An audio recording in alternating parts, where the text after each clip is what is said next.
Good evening. Homeowners now on high alert in the Kalamazoo area neighborhood as police search for a masked man caught on video attempting to kit through someone's front door. This comes amid a nationwide outbreak of gun violence after gun owners have opened fire at people who knocked on their front doors, crossed into their yards, or opened their car doors by mistake, according to police. Well, tonight, police in Kalamazoo County say that a social media challenge could be putting your children at risk.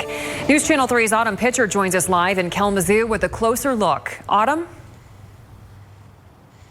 Jessica, police say they've been noticing TikTok challenges of kids trying to kick in the doors at houses. Now, police say instead of this trend going viral, it is instead putting people in danger.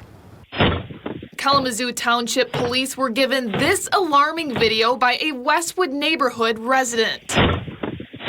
The suspect with a covered face is seen aggressively kicking this door on a home. Police tell me they believe the individual was doing a TikTok challenge. Although they didn't break in, the trend is something police say shouldn't be taken lightly. It's not like ding dong and ditch it when we were kids, you ring the doorbell and you run away. It's a little different now. You're kicking the door and making it sound like you're trying to come in. Kalamazoo County Sheriff Richard Fuller says the person on the other side of the door may mistake the prank. No one's going to think that's a joke. They're going to think that there's an intrusion or a possible intrusion. They are putting themselves in danger when they do something like that.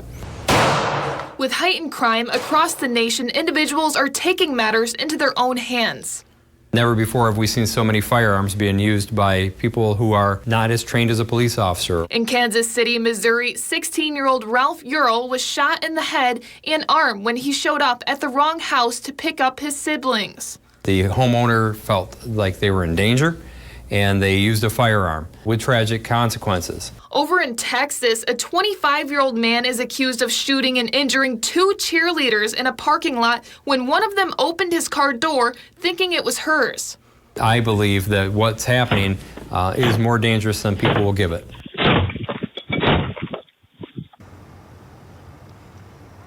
Fuller's message to the kids that are taking part in these challenges is to make sure to think about the consequences and also the people on the other side of the door that they're putting fear into. Now, guns are currently the leading cause of death in children and teens across the U.S., according to the CDC.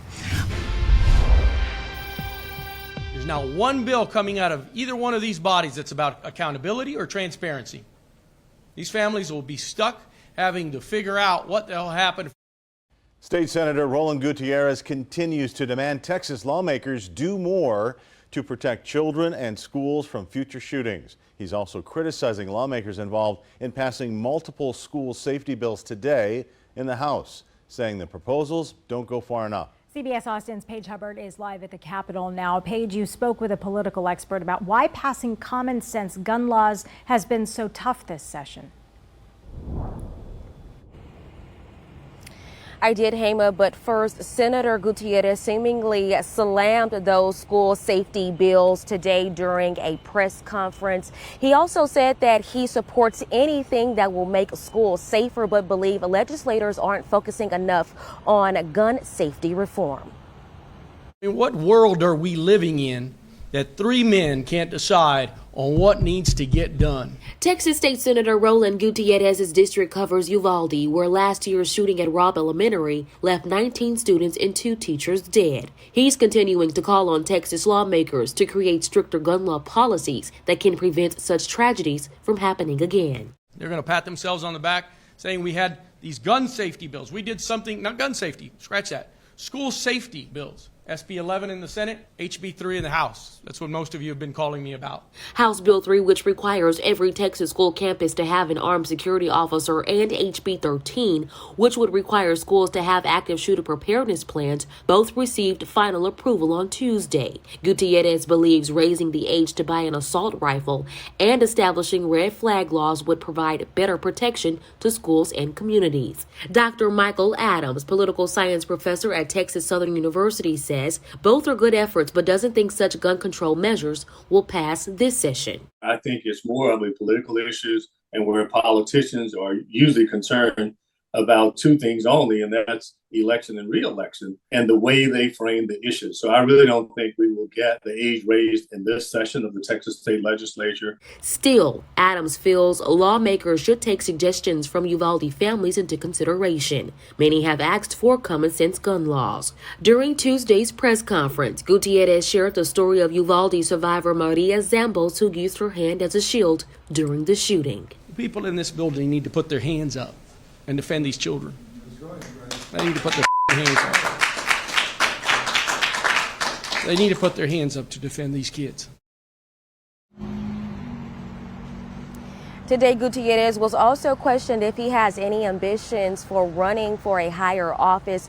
He told a group of reporters his main focus right now is doing the work that needs to be done in the remaining time of this legislative session. Violence in Sudan and new risks of a biohazard after a lab was seized by fighters, and Taiwan says it's gearing up for war in 2027. Joining us this morning is senior fellow and military expert at Defense Priorities and retired U.S. Army Lieutenant Colonel Daniel Davis. Good morning to you. Welcome back to the National Desk. Good morning. Thanks for having me. First of all, tell me what you're specifically watching when it comes to Sudan and the ongoing violence there. Other countries right now launching daring missions to rescue their citizens. What will happen to other Americans still left there, do you think? You know, it's a little bit of an odd situation, I have to say, because the administration has point blank said that they're no longer taking any action on the ground to get American citizens out. They say they have shifted that over to digital means, other online apps, and you're contacting with them on phone, et cetera. But they say that they're helping to coordinate them and move them into directions where other countries are getting their citizens out, or overland routes, et cetera, those kinds of things. But they're no longer even considering specifically getting people out as some of the other countries are. And look, this is just such a horrible, horrible situation. It's deteriorating by the day. And at least as of this morning, most United Nations officials are saying there is no prospects for any kind of negotiated settlement because both sides think they can win the fight. And there is word this morning, Lieutenant Colonel, that fighters have taken over the Central Public Health Lab there, obviously creating this biological risk since there are pathogens and viruses there that could leak. How concerning is this to you, and what kind of hazard would this present if it's blown up? Yeah, this is actually quite concerning. And the reason is because we don't know what the intent is. What's the purpose of these fighters taking over a medical, biological facility, which obviously has no military value in terms of the fight going on between the two sides. And according to the World Health Organization that reported this breach, they don't even know right now which side has it, or if it's any of the sides. If it's somebody potentially trying to be a profiteer and potentially gaining some of these pathogens to sell on the black market. That's the biggest concern that I would have, is that someone's trying to actually export this to any other nefarious actors, which could just have catastrophic impacts if it's ever released into the public. And so I think that it's in the interest of both sides of this conflict that they need to do whatever they can to secure that building and make sure nothing is escaped from it, because it could be harmful to everyone. Oh, yeah. Also, I wanted to ask you about what Taiwan's foreign minister recently said. He said the country is gearing up for a possible war with China in 2027. Why 2027? What's the significance of that here? Yeah, that's actually just a number that was really put on the mark on the wall by Admiral Davidson at a congressional testimony several years ago, where in his assessment, China would be capable of successfully assaulting the Taiwan island by 2027. There's really nothing magical about that day. It's just that some experts say that that's when China will basically be, completely ready. The reality is, though, they can launch any time. They don't need anything about 2027. And very clearly, China is taking a lot of action to make themselves capable of doing that. And frankly, on the other side of that equation, we keep doing things that exacerbate it, but we're also talking about our own military buildup. And right now, I fear that we're in one of these spirals to where both sides keep taking this, accelerating action that could lead to war. Yeah. Meantime, President Biden hosting the president of South Korea for a state visit this week. He unveiled some new efforts to help protect the country. What is the U.S. doing right now to help keep South Korea safe?